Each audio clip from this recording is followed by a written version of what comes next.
Alright, so this is going to be a series of videos going over my DIY modular synth.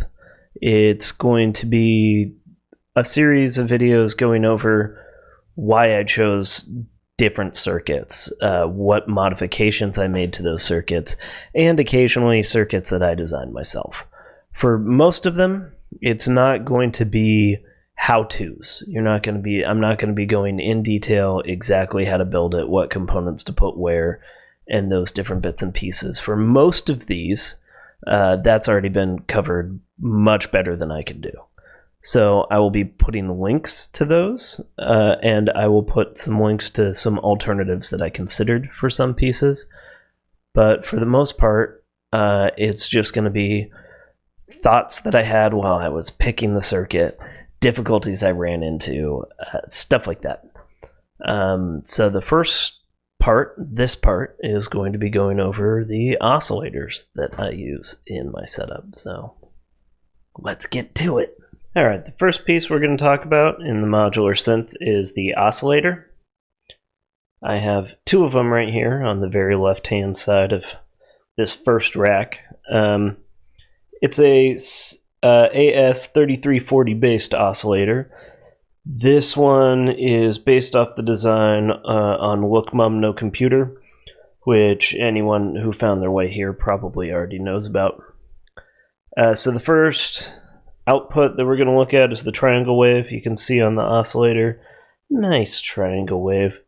This one has the sort of lowest amplitude of any of the other outputs.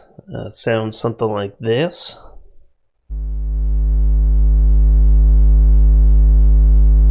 Goes up in pitch too.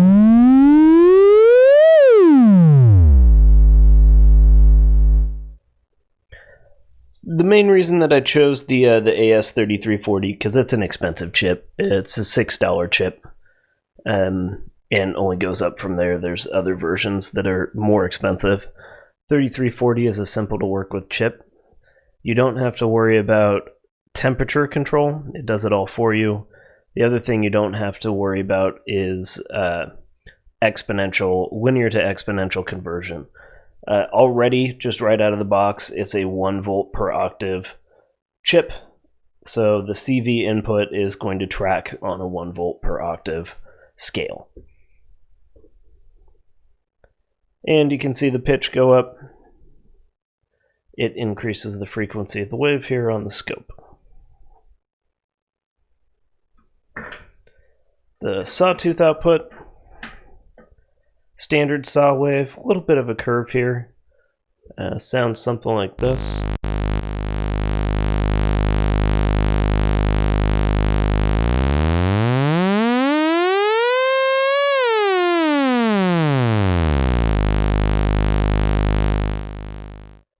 And you can see the amplitude is a little bit, the peak to peak is a little bit bigger than the triangle wave. If we go back to the triangle wave, somewhat of a smaller peak to peak there. The last bit to look at is the pulse. So I'm using the version of the circuit that has a pulse width, a modifiable pulse width. This one has probably the largest amplitude of all of them, as you can see looking at the oscilloscope. And it's also not quite a pulse width, right? Or a pulse wave. There's a little bit of almost a sawtooth-like curve at the top and bottom. And that most likely indicates that this is a sawtooth-based or a triangle-based oscillator, and the other waveforms are just modifications of that wave. One of the big things I want to change on this oscillator design is the usable range of the pulse width. The wave collapses a little under halfway through the full rotation. Right now there's just nothing there. If you go back all the way the other way, it collapses a little bit after the far left position to get a little ways into that rotation before it'll actually start seeing noise. And so here's what it sounds like.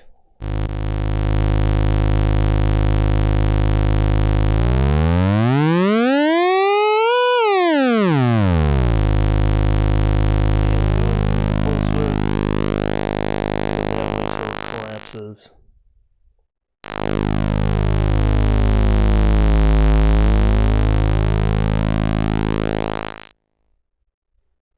And go that way till it collapses.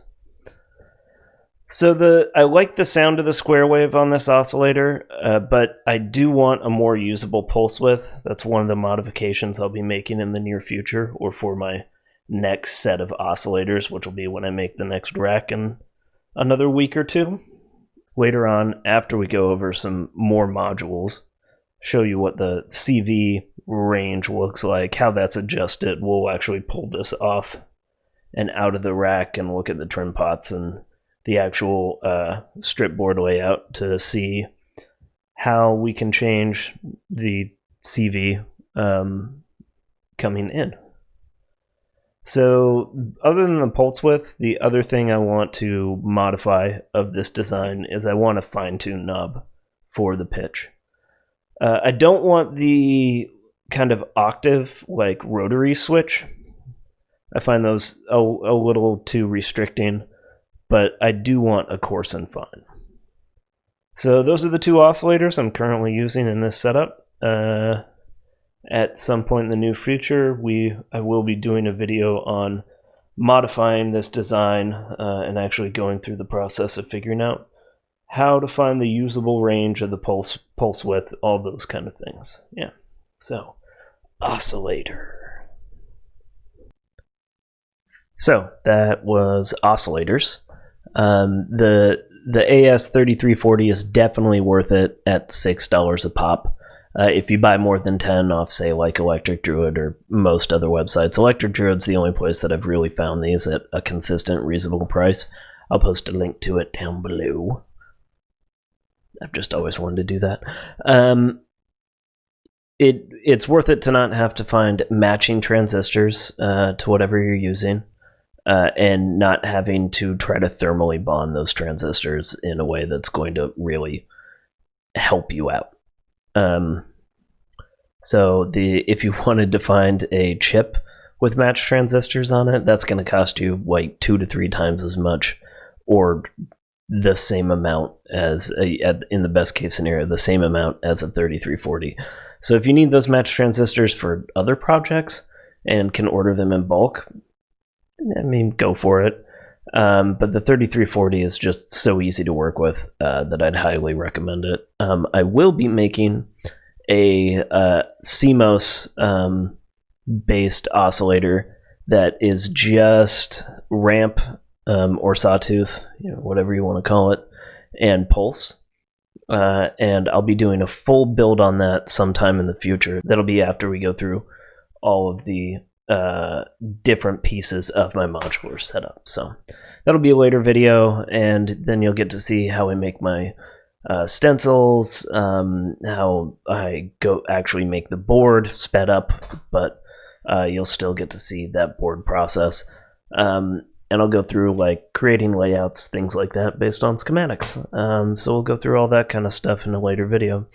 Hope you enjoyed this one. The next step, the next module that I go over is going to be my low-pass filter, which is sort of the next step in the chain for making a patch too. So we'll go over some simple patching and the low-pass filter that I use and how it sits in the modular as a whole. So